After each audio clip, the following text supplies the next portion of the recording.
आपण पाहत आहात बहुजन आवाज न्यूज चॅनल। रोटरी डेफ स्कूल तिळवणी येथे वार्षिक क्रीडा महोत्सव मोठ्या उत्साहात संपन्न। Rotary club of Ichalkaranji deaf school तिळवणी येथे चालू शैक्षणिक वर्षातील वार्षिक क्रीडा महोत्सव शुक्रवार दिनांक 20 डिसेंबर 2024 रोजी संपन्न झाला। सर्वप्रथम क्रीडा ज्योतीचे प्रज्वलन ग्रामपंचायत तिळवणीचे सरपंच राजेश बाबासाहेब पाटील यांच्या हस्ते करण्यात आले। क्रीडा ज्योतीचे स्वागत डॉक्टर अमित दिलीप देशमुख व स्टेजवरील मान्यवर यांच्या हस्ते करण्यात आले। पाहुण्यांचा परिचय विद्यालयाचे माजी मुख्याध्यापक आनंदा रणदिवे यांनी केला। पाहुण्यांचे स्वागत विद्यालयाचे अध्यक्ष DM कस्तुरे व प्रास्ताविक विद्यालयाचे मुख्याध्यापक भरत पवार यांनी केले।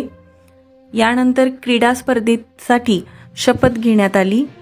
यानंतर रोटरी वेलफेअर ट्रस्ट इचलकरंजीचे अध्यक्ष Prakash Gaud, rotary club of Ichalkaranji deaf school तिळवणीचे अध्यक्ष DM कस्तुरे, इनरव्हील क्लबच्या अध्यक्षा चंदा कोठारी, ग्रामपंचायत तिळवणीचे sarpanch Rajesh Patil, rotary club of इचलकरंजीचे अध्यक्ष संतोष पाटील, रवींद्र सौंदतीकर यांनी आपले मनोगत व्यक्त केले।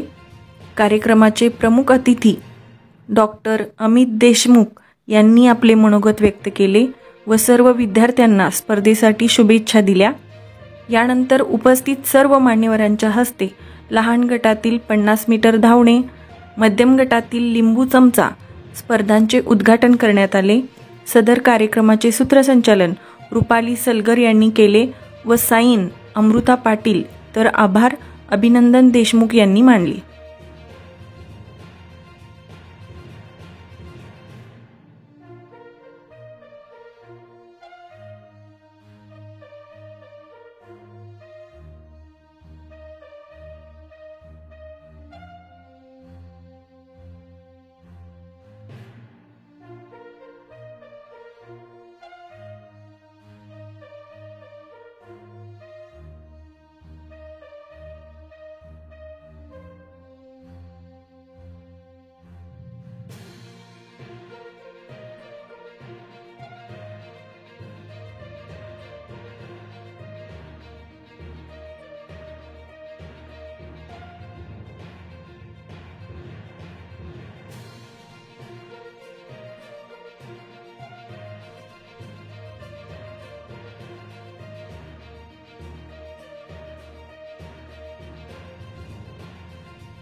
ताज्या घडामोडी जाणून घेण्यासाठी आजच बहुजन आवाज न्यूज चॅनलला लाईक, शेअर आणि सबस्क्राईब करा।